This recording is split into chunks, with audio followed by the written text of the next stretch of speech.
Hey all you rad retro gamers, here we are once again taking a look at Golden Axe 3 for the Sega Mega Drive. Why do I say the Mega Drive? Well, this one was only put out in Japan. This came out in Japan on June 25th of 1993, and we never saw it stateside.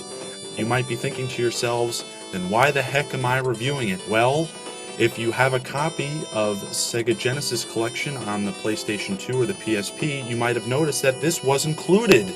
Yes, that's right. Now all of us, including us on stateside and those in Europe, can enjoy Golden Axe 3, the sequel that never was. Taking a look at this game, you can already see, watching as I'm playing, that some of the things are the same and some of the things are different. First thing you probably noticed is that I'm playing with this awkward cat character that you've probably never seen before. Yes, the three original characters are gone from gameplay. The only thing that can be said about the original three is Gilius, the axe-wielding elf guy, who was always my favorite, is in the cutscenes, and I think the makers of this game realized that he was the favorite character, or at least he was my favorite character. Let me know if I'm wrong in saying that.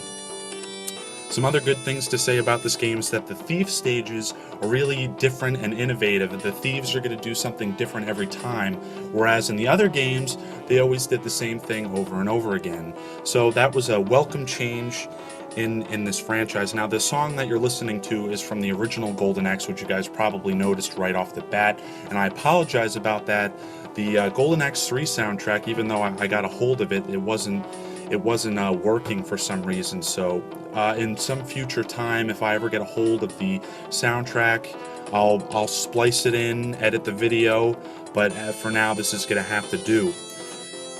Another new thing to this game is that you get to choose paths in this one, and I played this for about an hour and a half before doing this review, and the path that you take does affect the gameplay, and some paths are easier than others, but I mean, when you're first playing, you don't know which way to go. You don't know which way is going to be better or which is going to be worse. That does affect replay value a little bit, in the fact that you can go different ways different times you play. Now, as you can see, obviously, this Golden Axe 3 is definitely a little bit more challenging than the other previous Golden Axes. And I'm saying that for various reasons. First of all, is that the artificial intelligence has been tweaked a little bit, just a little tiny bit. It's noticeable, but some of the characters are going to automatically block some of those cheap moves that your character is equipped with. Now, is this a vast improvement for the franchise? Comparing them to the other two, yes it is. Keep in mind that this was made in 1993, and this is technology limits at its best. These are just new aspects to an already great game, but looking at the game, we have to talk about the negatives as well. Something that plagues the Golden Axe franchise, nay, the hack-and-slash beat-em-up franchise altogether, is that the game is repetitive. And the fact that this game is a little bit longer than the older Golden Axes, you're going to notice that the repetitiveness is a little bit more obvious. This is somewhat the same game as the other ones. As you can see, the thieves are dropping the same type of magic, and this is really a backstep from the differences that we saw in Golden Axe 2. Improvements that were made in Golden Axe 2 are still here.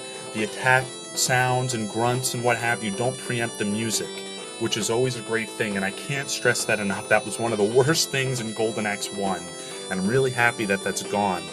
The challenges are a lot denser, and what I mean by that is that it's not that there are less characters with better moves, but it's that there are more characters on screen at the same time.